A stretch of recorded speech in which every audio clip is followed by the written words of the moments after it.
ঘৰলৈ দৰিদ্ৰতা মাতি আনে। এই 6টা বেয়া অভ্যাসে এইকেইটা কাম কৰা মহিলাৰ ঘৰখন সদায় দৰিদ্ৰ হৈয়ে থাকে। ঘৰৰ মহিলাই এই কাম কেতিয়াও কৰিব নালাগে, নহ'লে ঘৰখনলৈ দুখ দৰিদ্ৰতা আহে আৰু এনে ঘৰৰ পৰা মা লক্ষ্মী ৰুষ্ট হৈ আঁতৰি যায়। প্ৰাচীন গ্ৰন্থ অনুযায়ী প্ৰতিজন স্বামী স্ত্ৰীকে মহাদেৱ আৰু দেৱী গৌৰী ৰূপে মনা হয়। মহাদেৱ আৰু দেৱী গৌৰী অৰ্ধনাৰীশ্বৰ হয়। ঠিক তেনেদৰে স্বামী স্ত্ৰী এজনে আনজনৰ অৰ্ধ অংগ হয়। সেইবাবে পত্নীক অৰ্ধাংগিনী বুলি কোৱা হয়। বিবাহৰ পাছত পত্নীৰ ভাগ্য স্বামীৰ লগত জোৰা লাগি যায়। পত্নীৰ কৰ্ম, যজ্ঞ, ধাৰ্মিক কাৰ্য, পুণ্য, ফল আদি স্বামীৰো প্ৰাপ্ত হয়। তেনেদৰে পত্নীৰ দ্বাৰা হোৱা ভুল কাৰ্যভাগ স্বামীয়েও সহ্য কৰিব লাগে। আমাৰ হিন্দু সমাজত মহিলাক ঘৰখনৰ লক্ষ্মী আৰু অন্নপূৰ্ণা কোৱা হয়।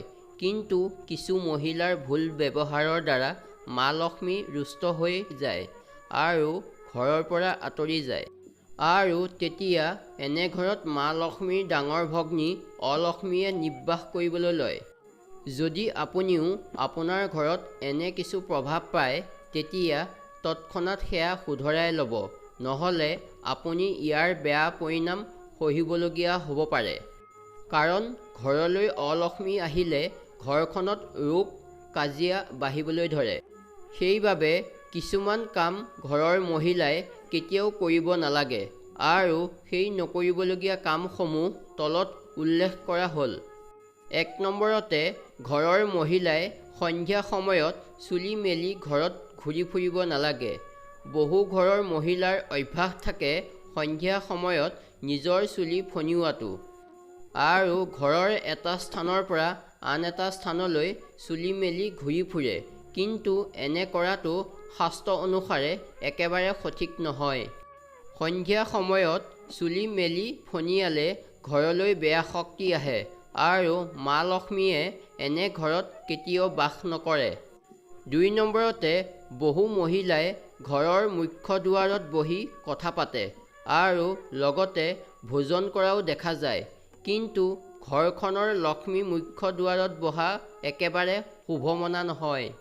মা লক্ষ্মীয়ে আপোনাৰ ঘৰৰ মুখ্য দুৱাৰেদি প্ৰৱেশ কৰে আৰু ঘৰৰ মুখ্য দুৱাৰতে মহিলাই বাধা দি বহিলে তেতিয়া মা লক্ষ্মী দূৰৰে পৰাই উভতি যায়। আৰু এই কথাত সদায় মন দিব, ঘৰৰ মুখ্য দুৱাৰ সদায় চাফ চিকুণ কৰি সুন্দৰ কৰি ৰাখিব লাগে, যাৰ দ্বাৰা মা লক্ষ্মী প্ৰসন্ন হৈ প্ৰৱেশ কৰে। 3 নম্বৰতে, বহু মহিলাই ঘৰত দেৰিলৈকে শুই থাকে। যদি ঘৰৰ মহিলাই সূৰ্য উদয় হোৱাৰ পাছত শুই থাকে, তেতিয়া ঘৰলৈ অহা সকলো সুখ আঁতৰি যায় আৰু ঘৰখনত বেয়া শক্তি বিয়পি যায়। পুৱা সোনকালে উঠি ভগৱান শ্ৰীহৰিৰ আশীৰ্বাদ লৈ ঘৰখনত চাকি ধূপ দিব লাগে, যাৰ দ্বাৰা ঘৰখনত শুভ বাতাৱৰণ বিয়পি থাকে। 4 নম্বৰতে, ৰাতি বা প্ৰতিটো সময়তে ঘৰখনত জোঠা কাঁহী বাতি থকাটো শুভ নহয়। জোঠা বাচন বৰ্তনে নকাৰাত্মক শক্তি বিয়পায়। সেইবাবে এনে ঘৰত মা লক্ষ্মীয়ে কেতিয়াও বাস নকৰে। যিমান পাৰে পাকঘৰ চাফ চিকুণ কৰি ৰাখিব লাগে। জোঠা বাচন বৰ্তন থাকিলে ধুই ৰাখিব লাগে। যদি এনে কৰিব নোৱাৰে, তেতিয়া জোঠা বাচন বৰ্তন পাকঘৰৰ পৰা উলিয়াই ৰাখিব।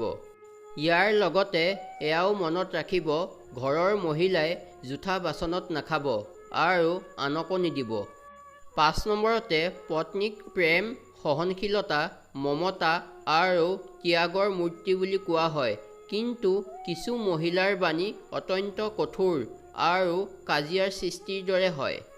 তেওঁলোকৰ স্বভাৱতে অভিযোগ দিয়া, মন নিমিলা যেনে পৰিৱেশৰ সৃষ্টি হয় আৰু যি ঘৰত পতি পত্নীৰ মাজত সদায় কাজিয়া আৰম্ভ হয়, সেইখন ঘৰত মা লক্ষ্মীয়ে নহয়, তেওঁৰ ডাঙৰ ভগ্নী অলক্ষ্মীৰ বাসস্থান হয়, যাৰ দ্বাৰা ঘৰখনৰ সুখ সমৃদ্ধি বৈভৱ ভক্তি ঘৰখনৰ পৰা আঁতৰি যাবলৈ ধৰে। ঘৰখনত এজনে আনজনৰ প্ৰতি প্ৰেম, ঈশ্বৰৰ প্ৰতি শ্ৰদ্ধা ভাৱ থাকে, তেনে ঘৰত সুখ সমৃদ্ধি বৃদ্ধি হয়। 6 নম্বৰতে, যি ঘৰৰ দুৱাৰলৈ অহা ভিক্ষাৰীক তিৰস্কাৰ কৰা হয় তেনে ঘৰত মা লক্ষ্মীয়ে কোনোদিন প্ৰৱেশ নকৰে। যদি আপোনাৰ ঘৰলৈ অহা ভিখাৰীৰ অপমান হয় আৰু একো নিদি খেদি দিয়া হয় আৰু তাৰোপৰি দুৱাৰলৈ অহা গৰুক একো নিদি খেদি দিলে, তেতিয়া সেই ঘৰৰ সুখ সমৃদ্ধি শান্তি আঁতৰি যায়। ঘৰৰ মহিলাসকলে কেতিয়াও বেয়া হৈ থাকিব নালাগে। ঘৰৰ মহিলাই ঘৰখনৰ কথা আৰু অভিযোগ আনৰ আগত কৰিব নালাগে। ঘৰৰ গোসাঁই ঘৰত চাকি বন্তি দিবলৈ পাহৰিব নালাগে আৰু কথাই কথাই নিজৰ স্বামীক বেয়া শব্দ ক'ব নালাগে। ধন্যবাদ।